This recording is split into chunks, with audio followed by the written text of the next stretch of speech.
Alright guys, we are back, and this time we are working on the transmission. We're going to finish installing all the new synchros and bearings in the transmission and get it ready to go back in the car.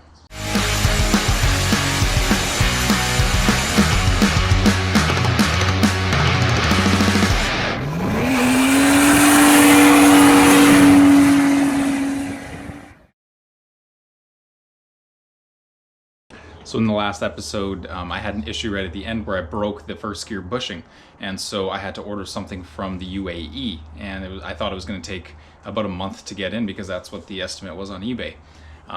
But it took 2 days for me to get that part in. So I was really impressed with that. So that means I don't have to wait to get the transmission back together. So what I'm going to do now is get the center plate, and I already cleaned it up quite good.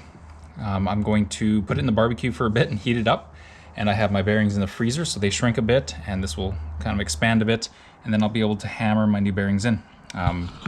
Using a press can work, but the manual says just hammer them in, and a few other videos I've seen of some people doing it, they just hammer them in. So if you're steady and you kind of push it in evenly, or I should say hammer it in evenly, then there should be no problem. So I'm gonna toss this in the barbecue and get going.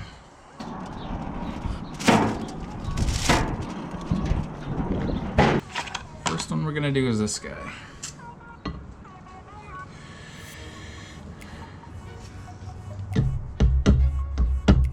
Look at that. Hardly any hammering needed.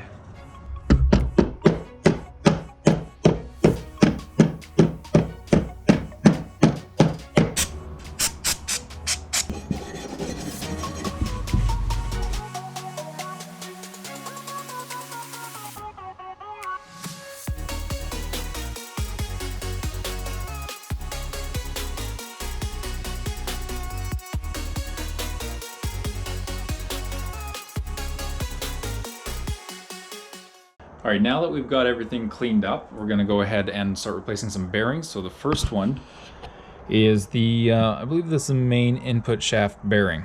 And so I had to actually order a new one because the one that came with my rebuild kit is the wrong type. And I'll show you what I mean by that. So here is the one that came with the kit. And as you can see, it is just a flat bearing. There is no notch for a snap ring.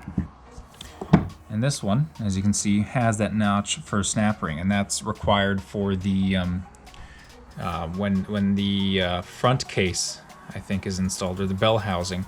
There's a snap ring that kind of holds the bell housing in place and holds this in place. And so I don't know why they sent me the wrong one, but that is not the only thing that company got wrong with that kit. So I went and ordered this. I had to, it was a bit of a challenge to find it, but I was able to. And so this is the a sealed bearing, which apparently is also better for running in the transmissions. And you'll see a lot of rebuild kits come with the open bearings. But from what I understand, what I hear, the sealed is better in a transmission. I don't know if that's true or not, but either way, we've got ourselves a sealed bearing with the snap ring, the new snap ring as well. This I actually got from Bearings Canada, and they were able to get it to me for a good price and in good time. So I'm very happy that I was able to get that.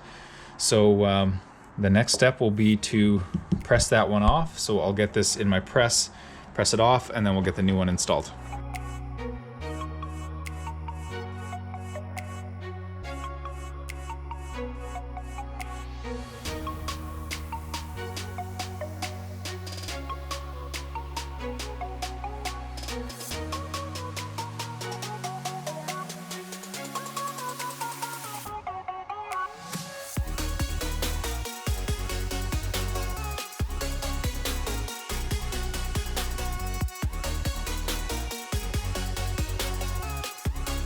So here's that first gear bushing. I just took it off the barbecue. Heating that up so that I can slide it right on. Just like that. Oh, that worked really well.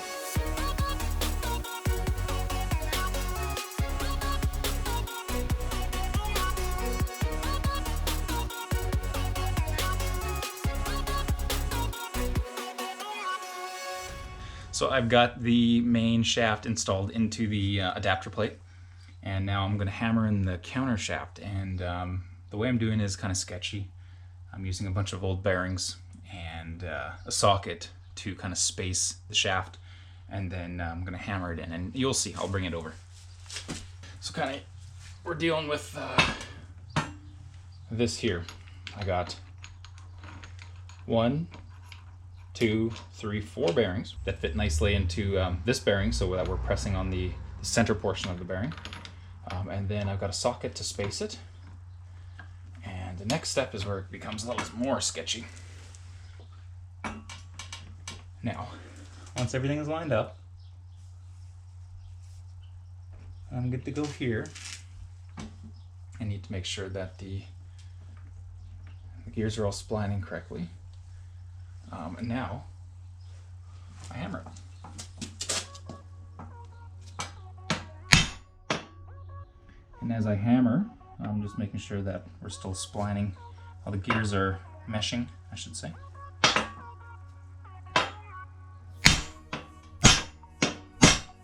Seems to be working quite well.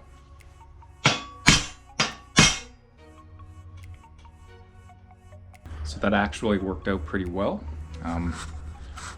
We got the counter shaft installed, main shaft installed. Next step is to install 4th gear and 3rd gear. So 3rd gear slides on here. This is where the the bearing rolls. And then 4th gear, and this whole assembly just slots in there.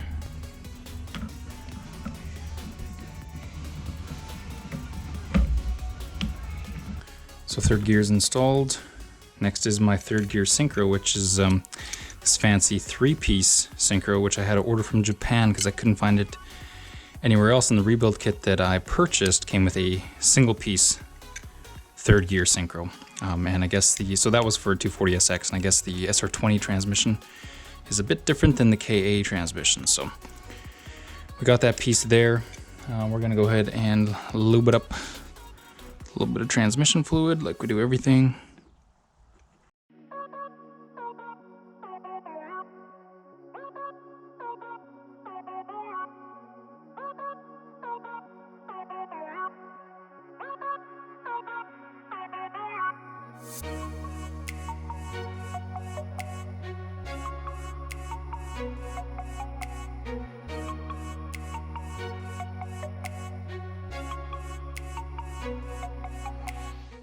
All right, the front side is now completely together.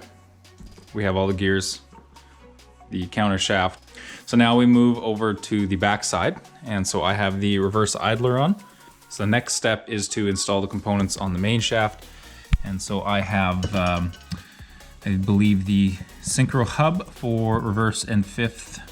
That is the next step. So I'm gonna assemble this and start sliding that all back on the main shaft.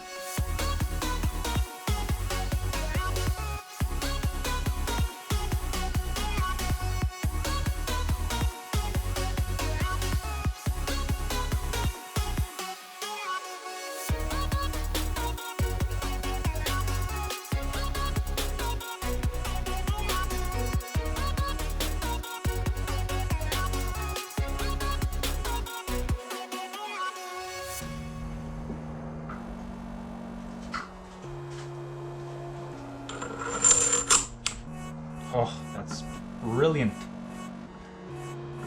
Well, that works.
And there we go, that wraps up this episode. We fully reassembled this transmission. Well, I shouldn't say fully. We don't have the front cover of the bell housing on because I only have one SR20 bell housing and it's currently installed on the transmission in the car.